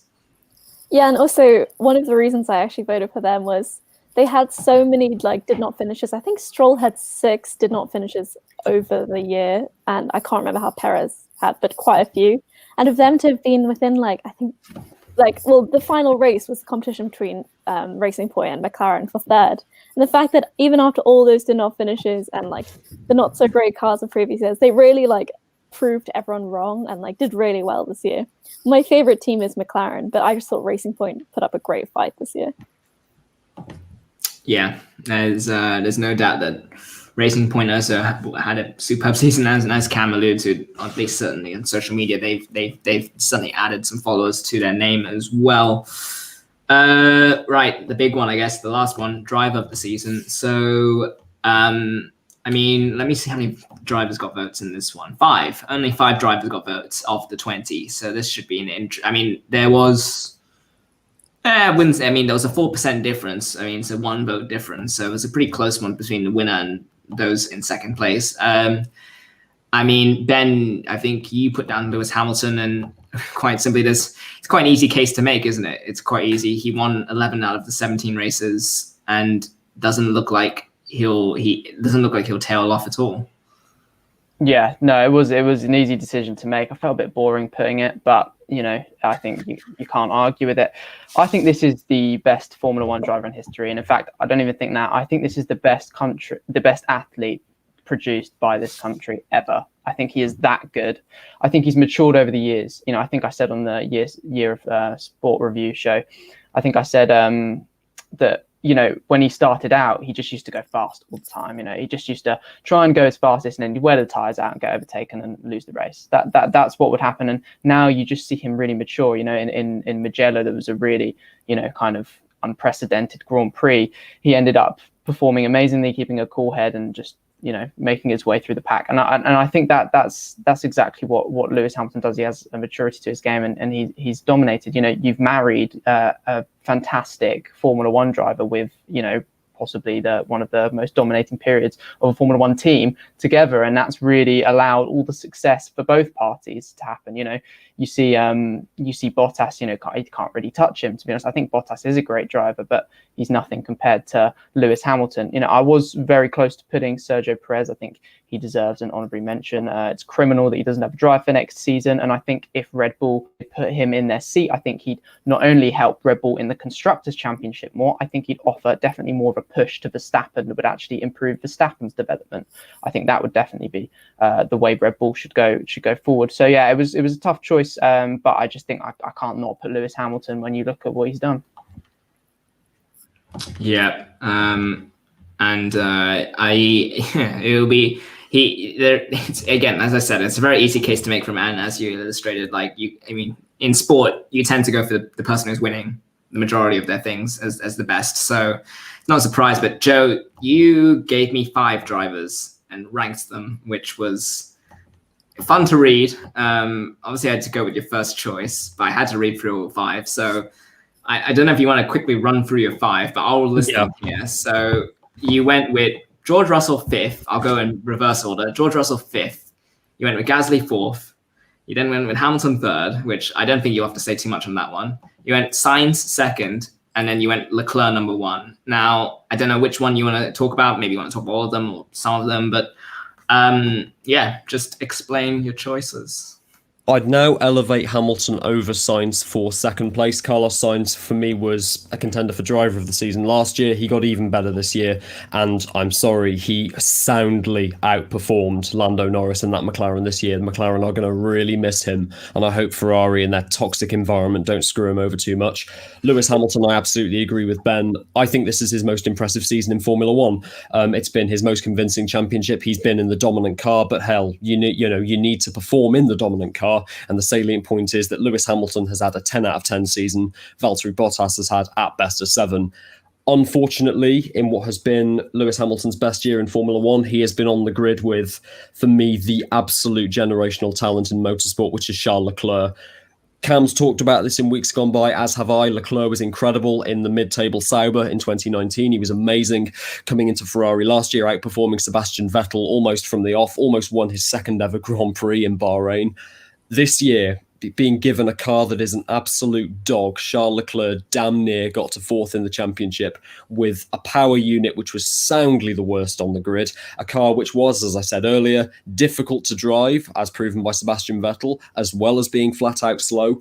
And yet he frequently got that car on power tracks into Q3. 5th place at Mugello is absolutely ridiculous. The 4th place at Sakir, Martin Brundle even said it on the commentary. Where the hell did that lap come from? So many other performances this year. It's one thing to outperform a teammate. It's another altogether to outperform a 4-time world champion who Ferrari are paying roughly 60 million euros a year.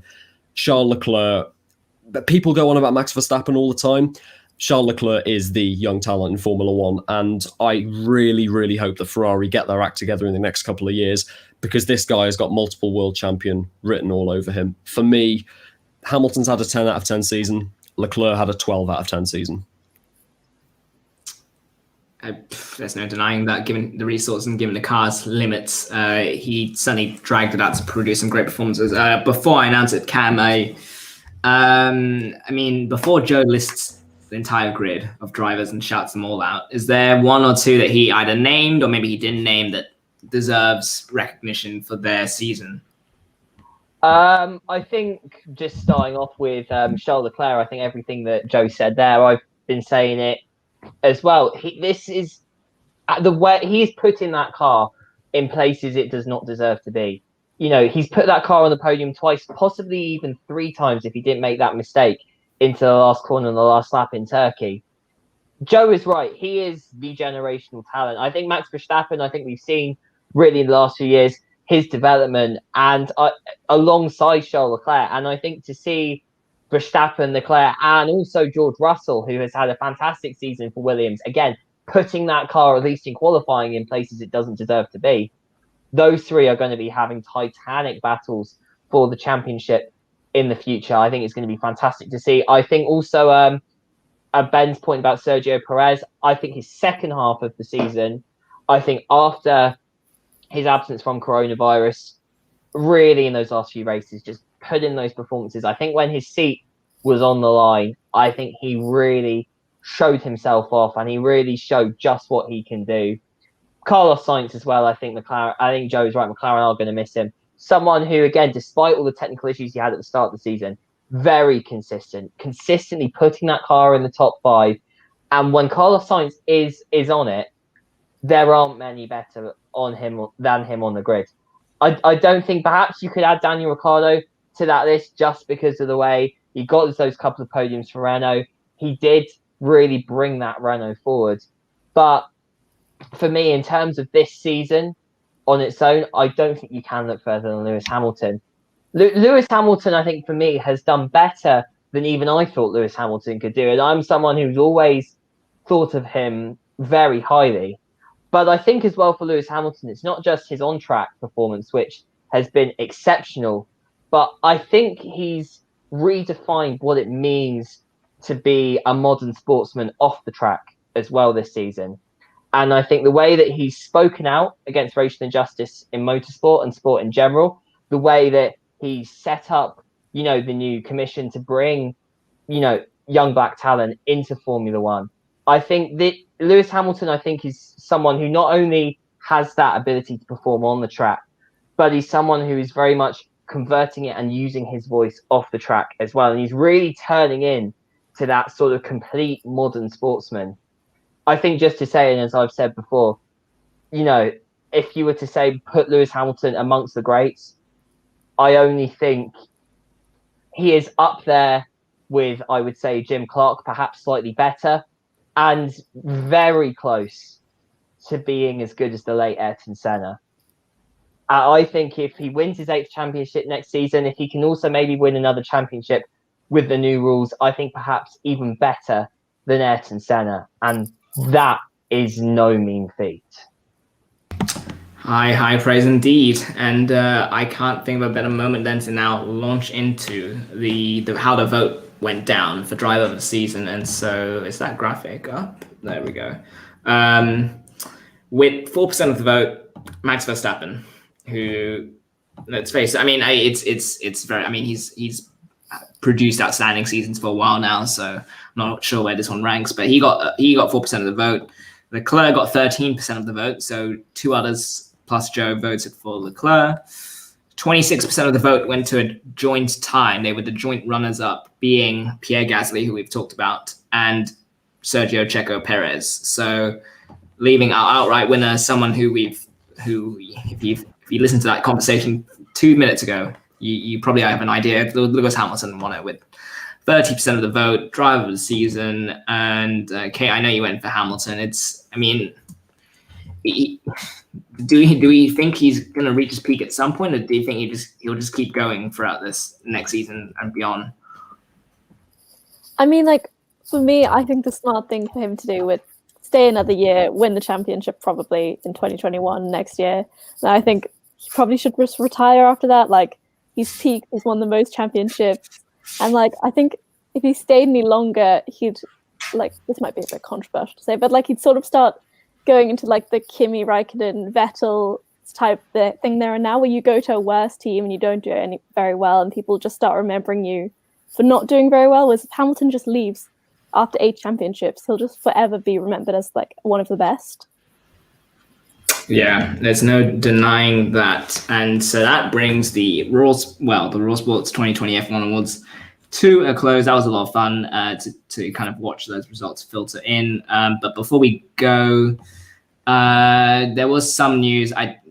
Nothing. I mean, if you've listened to past shows, none of this would be surprise. But let me get the driver graphic up. We got confirmation that Yuki Tsunoda has secured that second Alpha Tauri spot in this sort of class photo, school pictures style graphic from the F1 team. Let's talk to Kate. We haven't heard from you on this. Are you surprised that Yuki Tsunoda and not Kvyat will be in that second Alpha Tauri? Or I'm not super surprised. I sort of thought Tsunoda was going to be in there anyway. I'm just kind of annoyed that Red Bull always knew that they were going to promote Tsunoda. I'm just annoyed that they did it once the season ended. I think if they'd done it a week ago, given Kvyat the chance to have his last drive in Abu Dhabi, like to have a proper send-off, I think that would have been good. But no, I'm not surprised. I've seen a bit of what Tsunoda's been doing in F2, and he looks really good. So I'm quite excited for it next year. Yeah, he looks like a very promising prospect indeed. It leaves, and as that person in that top in the bottom right tweets it out as a reply, we are waiting on that final one. And what makes me laugh is the person you can't see underneath has said maybe that Red Bull and Mercedes should wife swap style their drivers, Albon and Hamilton, which would be very interesting. But this is what. Ben, we sort of assume it's that final Red Bull seat, isn't it? That's the one we're waiting on, isn't it? With Hamilton most likely going to stay. And what's your gut feeling at the moment? Where do you think it's going? And how much of a % chance do you think either one has of getting it? I don't want this to happen, but I reckon it will be Alex Albon. I can see it being that. And then I have zero sympathy for Red Bull when they don't challenge for the constructors again, because you can't, when you've got drivers such as Nico Hülkenberg and Sergio Perez, and I think this season has shown that more than any other, you can't keep Alex Albon in the car. He's not good enough. We saw that in the last race as well. Hamilton was there for the taking in Abu Dhabi. He was there for the taking. He was not, himself. He was not himself, and the Mercedes car wasn't performing to its max. And still, Alex Albon could not get near Lewis Hamilton or Valtteri Bottas when Verstappen was pulling away.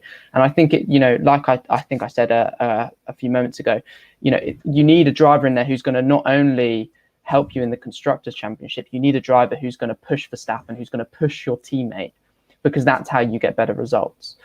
I think realistically it's 50-50, but I can just see Red Bull making this stupid decision in my point of view. I'm sure Hamilton will will sign a new deal. I think obviously he's interested in his fashion and he has his other business going on. I could see him wanting to win an 8th title and then, like Kate said, then, stopping there.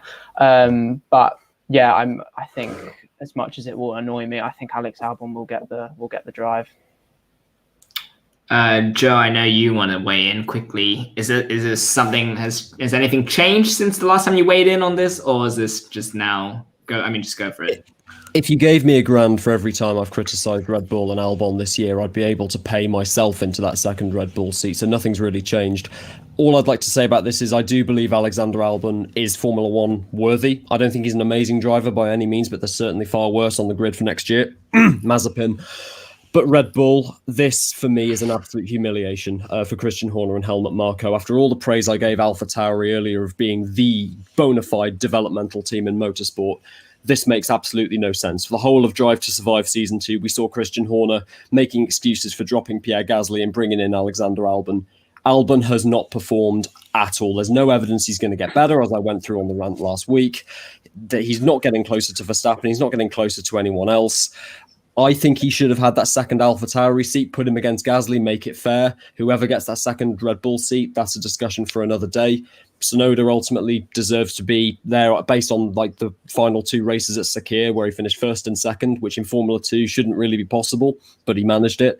Red Bull made a fatal mistake this season, announcing what Gasly was doing for next year and not announcing Albon on the same day. It would have made perfect sense to put them in the same car.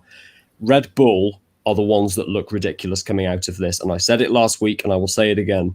Putting Alexander Albon in the second Red Bull, as opposed to letting him develop at Alpha Tauri, proves that they have no interest in winning in Formula One. And I wouldn't be surprised if they lost second in the Constructors next year.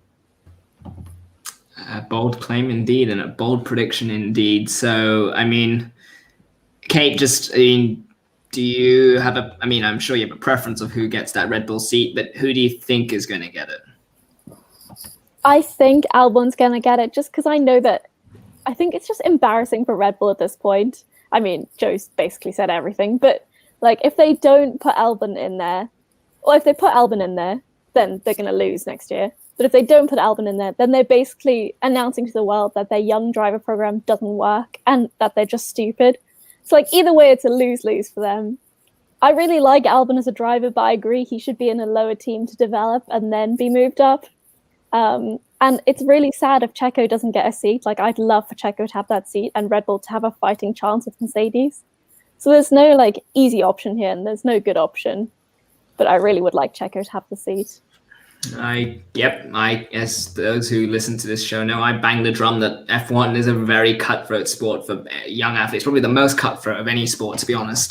So it's going to be an interesting fallout. Tsunoda, by the way, finished 5th in the recent Abu Dhabi testing timesheet on that final day. Fernando Alonso finished top. Young driver he is in his late 30s, and Mick Schumacher finished 15th of the 15 cars, which is I guess going to be might be a tough year for him. Who knows as well. And we should also shout out Cam. Good news for Cam Ilott. He's going to be Ferrari's test driver for next year, which is, I guess, a logical step from having produced a superb F2 championship as well.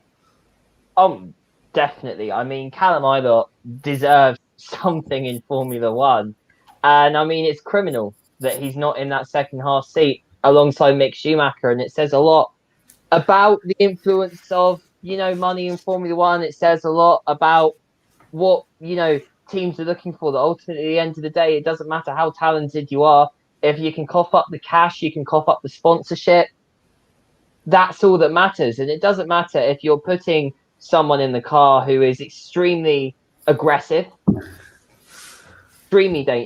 quite a dangerous driver, someone we've seen many times in F2 this season, has, produced some moves that could lead to some significantly bad crashes.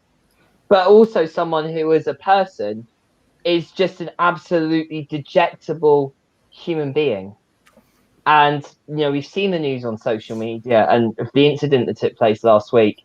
We've seen, I've been following it on social media now, just how a lot of the grassroots Formula One community, how a lot of the sort of journalists as well that follow the sport on social media, on YouTube, outside of sort of the BBC Sky, outside of the main broadcasters, are taking note of this. There is more call for Nikita Mazepin to not be in F1 now next season than there has ever been. And frankly, I think it is going to cause so much reputational damage to Formula One and to Haas to keep him in the sport, especially when you've got someone as talented as Callum Ilott, who pushed Mick Schumacher close to the championship this year, who has a lot of future potential, and as someone who has shown that potential consistently over a matter of years. Nikita Mazepin is not someone who has really angered me until I have seen what I have seen over the last month, and I have become extremely concerned with the prospect of Nikita Mazepin coming into Formula One, and I just think there's a massive injustice there, perhaps more than if Alexander Albon gets the second Red Bull seat over Sergio Perez. Yeah, it's certainly going to be a tough decision for Liberty in terms of it is a business, and certainly Mazepin, obviously, with his family being wealthy, that obviously brings in investment, but then also, more. I mean, I guess it's going to be it's a tough one. I guess they've been put in a position, I guess, where they're going to have to put a stance up. Personally, I think Mazepin's got the worst haircut on this picture. Granted, Mick Schumacher's wearing a hat, so he got out of the haircut stakes, but I think he's got the worst one. I don't really want to.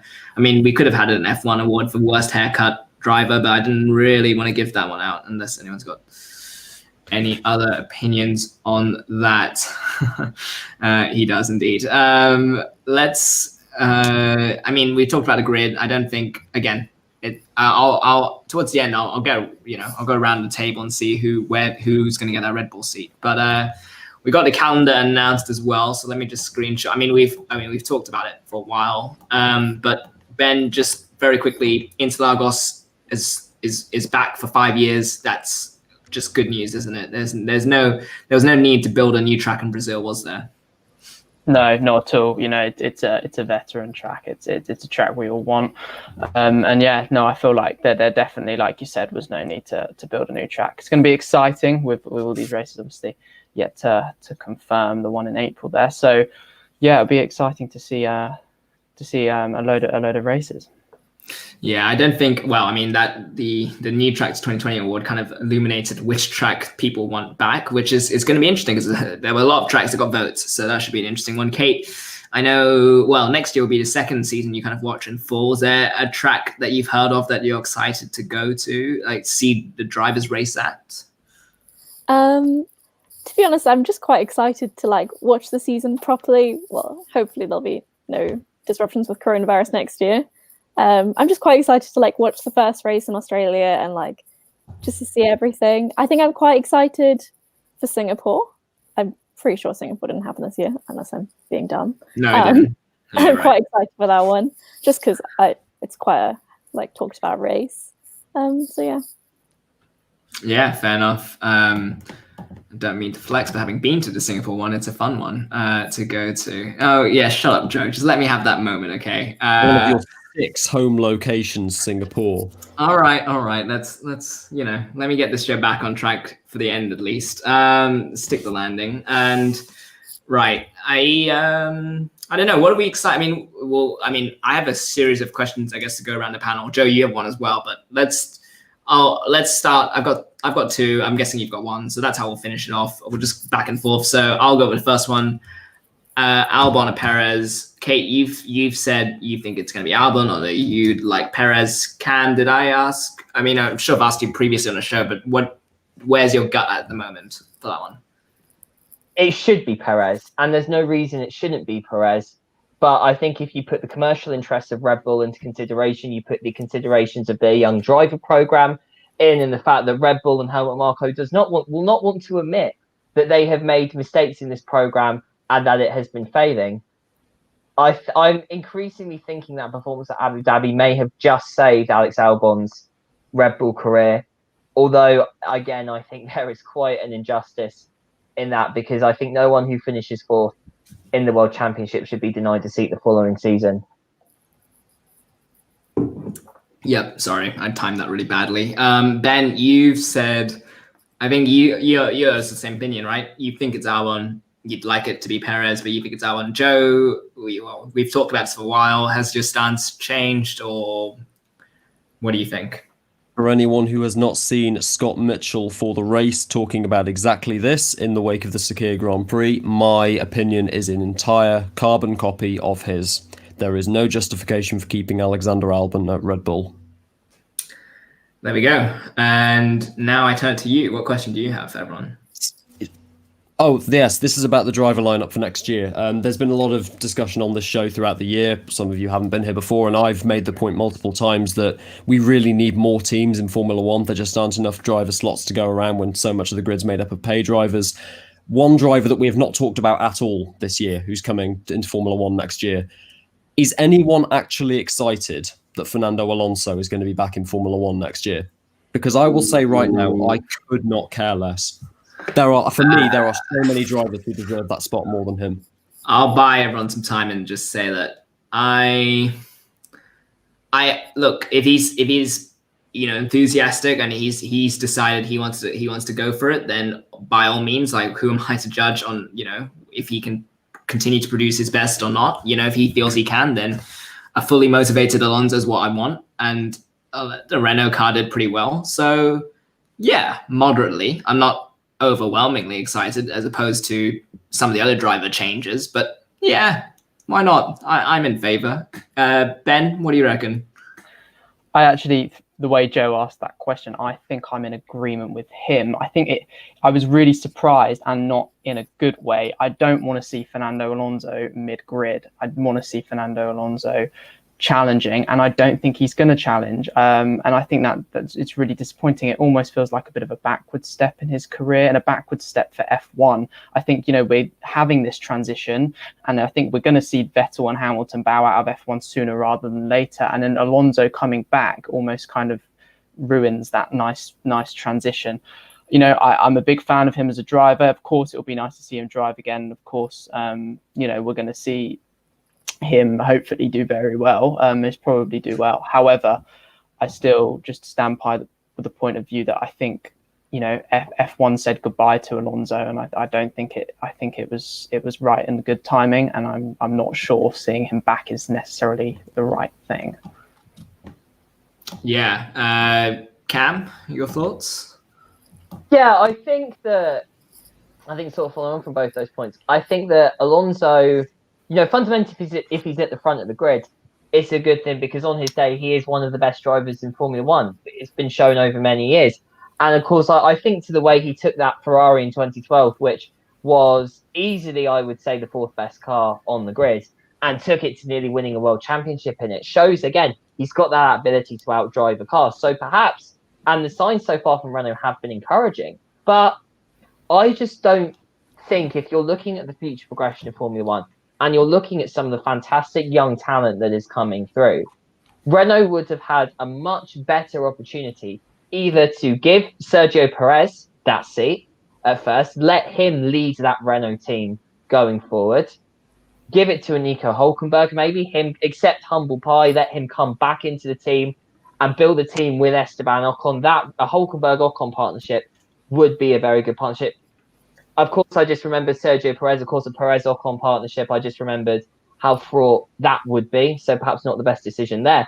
Or, again, a lot of young drivers. We've mentioned Callum Ilott already. We've talked about Robert Schwartzman as well. But you've also got the likes of Christian Lundgaard coming through as well, Guan Yu Zhou. Now, perhaps they need another season in F2 to really show that potential. But there's so many young drivers coming through now that I think to have Alonso blocking out a seat, if he was going to be there for 1 year and that's it, then perhaps you can make an exception for it. But if he's going to be there for 2, maybe 3 years like he's intending to be, it almost feels a little bit like Michael Schumacher at Mercedes, almost blocking out a seat that could have gone to someone else. And as we've said before, this is the most encouraging period of young talent coming into Formula One that we've had since the mid-noughties. And I don't think we should be blocking out seats to drivers like Alonso who've had success in the past. But ultimately, I don't think we'll be able to produce that level again. But of course, if Alonso's motivated, we know what he can do. Yeah, Kate, obviously you come with a bit of a different perspective because you haven't seen Alonso in the flesh, I guess, race. So, I mean, are you excited to see him back in the car, or is it like the other guys? Do you reckon I don't know. Do you reckon he's done? Yeah, quite a similar opinion, I guess. I've obviously never seen Alonso like in his prime. For me, I don't know, it might just be quite controversial, but I just sort of get annoyed. Like, I really love Kimi and I love Vettel, but like, I don't know, they're not in their primes anymore, and they're just blocking up seats for young drivers. Like, even I really enjoyed the end of the season having Pietro Fittipaldi and Jack Aitken. Like, just seeing fresh faces on the grid. Like, I know they weren't. It's only like they hadn't really practiced, so they weren't doing amazing. But I just think like there's so many young drivers coming up now through F3, F2, and like just to have like Alonso back, it's just quite a shame. I think we really could like get some new talents in the next few years, and I don't want to just see a bunch of old drivers. Fernando, I'm so sorry. At least I will defend your presence somehow. And if you're watching, I will happily have you back on the grid. As opposed to, I guess, Joe, I mean, we talk, you and I being football fans, we know, and Cam and Ben as well, you know how some players at the top then end up going to somewhere like MLS or the A-League or China, I guess. Is Formula E the equivalent for Formula One? Sort of that's where Felipe Massa went, right? So is that sort of the equivalent of the, I don't know what to call it, the MLS of F1? No, because some players have actually come back from the Chinese Super League into European football. When you go to Formula E, you don't come back. Oh goodness, it's like a bit like the graveyard, isn't it? And yeah, I mean, well, we'll see. I mean, we'll see what he can do in a Renault car. And Alpine. Oh yeah, is it Alpine or Alpine again? Alpine, right. Again, I'm gonna have to practice that before next year. So we'll see what happens. The final thing I had to wrap it up, and we've gone nearly 2 hours, which is, I didn't think that was going to happen, but that happened. One thing each that you're excited about 2021, be it a return to a full calendar, maybe a race that wasn't shown, maybe a driver change, maybe it's I don't know, something from 2020 that you're excited to see continue in 2021. What are people excited for? Ben, I'll ask you first. I think Daniel Ricciardo in a McLaren. I'm excited. I think it's a match made in heaven. Ricciardo needed a car. McLaren needed a driver who is as close to science as possible. And I think Daniel Ricciardo is that. He's a driver who he deserves to be front running. I think he is that good. He's such a good late breaker, one of the best, probably the best overtaker on the grid. So he 100% deserves a better car than the Renault. And I think he's got that. And hopefully if McLaren keep on developing in the right way, then that will be a very good match.